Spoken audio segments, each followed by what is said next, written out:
very bright. That said, there are some people in politics who don't have a degree and maybe aren't particularly qualified or well qualified.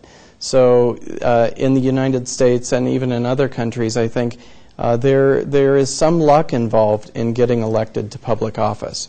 And the best person and the most qualified and the smartest doesn't always win. Sometimes circumstances are such that people want to pick a particular party instead of a particular person. They like the ideas of a particular party. So you might have a weaker person or a weaker candidate in a political party who wins an election because the tide is going that way. Is there anyone who inspired you to start your career? My parents did a good job of raising me and encouraging me to get a good education. I'm part of the Republican Party in the United States, and I was raised thinking that the Republican Party was the party that my parents were most closely aligned to, but they weren't particularly political people. In 1992, I interned in Washington, D.C., and really learned a lot about the political process and fell in love with politics and actually came back, and that's when I decided to get a degree in political science. Now, I've had a couple of 2 or 3 mentors, people that I look up to in political life, the president of Discovery Institute, the co-founder, the person that I founded Stewardship Partners with, and certainly Slade Gorton are people that I looked up to. But it's hard to point to one person who inspired me in my professional career. I've kind of been molded by a lot of different people. How tough is it to manage your personal and professional life? It's very difficult. In fact, one thing that political people in the United States or wherever give up to be in politics is time with your family and balancing the needs of your family and finding time for everything that you have to do in your life. And so one thing that people give up is some of your freedoms. The other, not necessarily your freedoms, but the freedom to do what you want when you want. Because you'll find that when you're in elected office, people want things from you all the time. And if they send you an email or they call you, they want to hear back from you right away. And if I want to get reelected, I have to respond quickly to people. And I have to be accessible to people. And that's one of the big challenges, is that I may have something going on in my personal life that I have to give up in order to respond to a constituent, someone who I represent. So do you face any regret, anything that you cannot enjoy your freedom and all? No, I don't have any regrets about it. I very much enjoy what I do. But my wife is very understanding of when I need to respond to someone and the time that it takes to be in political office. And honestly, it's something that husbands and wives talk about before you jump into it. Because both of you know that you'll be giving up a lot of personal time to do it. But I find it very rewarding, particularly in the community where I serve as deputy mayor. It's important to be a part of the process and the future of the city and creating a city that we all want to live in. And I have a unique perspective because I have young kids, and that most people on the council have older children than I do. So I have a unique perspective, and I think that's important to bring to the council. In the beginning, how did you manage to oversee the approximately 75 employees and scholars? Well, it was very stressful when I began because I thought, I don't know if I can do this job.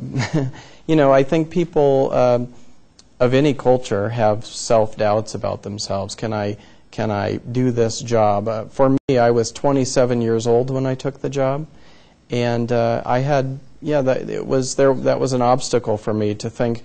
I like to joke that I manage a lot of people that are much smarter than I am. And so it's been interesting for me to learn how to interact with people, how to manage people, and that's been a big challenge. How do you view the political status of Nepal? It has been a fascinating visit. We have had the opportunity to meet with some of your top leaders. And the political status here, I think it's easy to to think that there are challenges that are too big to overcome, but quite honestly, they're not too big to overcome, and I think Nepal has a very bright future. I said at one of our meetings that in the United States we recently passed a law that many people thought couldn't happen. And while there are still very serious disagreements about the law, people were skeptical that it would ever pass, and this was a law on health care issues. And so working together, I think the people of Nepal and your leadership, and particularly the young people in getting involved, will paint a very bright future for the people of Nepal and the country here. How do you feel managing grant writing process and serving as lead on contract negotiation? Well, that's an interesting question because that's how I spend a lot of my time. Discovery Institute is a nonprofit organization, and in the United States that just means that we are not trying to make money. We raise money to cover the expenses of our research and the work that we do.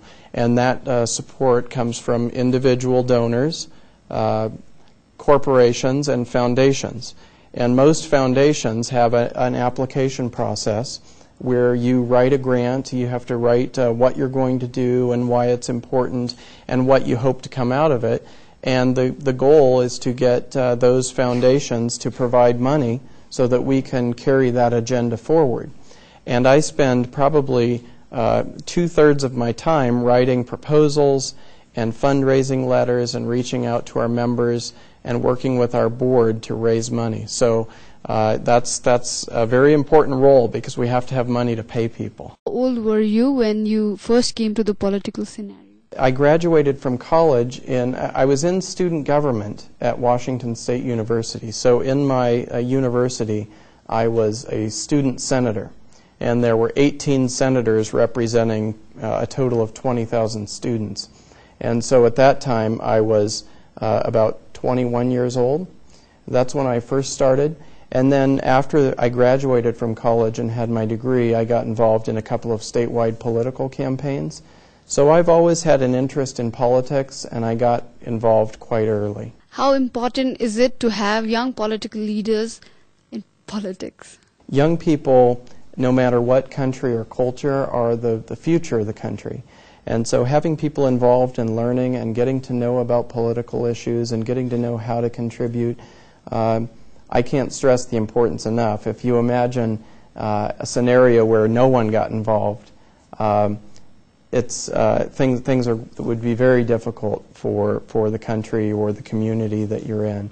We need young people involved, and again, there are lots of ways to get involved and to participate in this country and in other countries around the world. Did you ever come upon such a situation in which you just wanted to leave politics? In the United States, things are very cyclical. That means that things change over time. So right now, for instance, the Republican Party at the national level does not have a lot of power. The Democratic Party, President Barack Obama is a Democrat. The United States Senate is led by the Democrats, as is the House of Representatives. So it would be easy to get frustrated and say, well, as a Republican, I can't accomplish anything. I can't get anything done. But the truth is, over time, the American people, throughout the course of history, have gone with a party, and then they become dissatisfied with the party. And that's what happened that led to the Democratic majorities that we have right now. People were dissatisfied with the Republicans, and the Democrats took over. And inevitably, even Democrats will tell you that the people will tire of Democratic policies, and Republicans will take over. So I think if you wait long enough, things will change, and so you tend not to get too frustrated or disheartened. Stephen, how did the public policy and political think tank begin in America? Because I think in South Asia we're still struggling with that concept. Most think tanks originated in the 70s and 80s. And it was, I think, if you look at think tanks in the United States, most of them are conservative.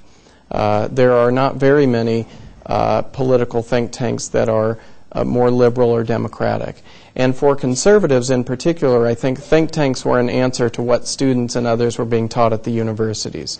They were being taught a more liberal philosophy, and think tanks on the conservative side were trying to instill in young people principles that went back to the American founding, and providing training to people in a more traditional, more traditional sense.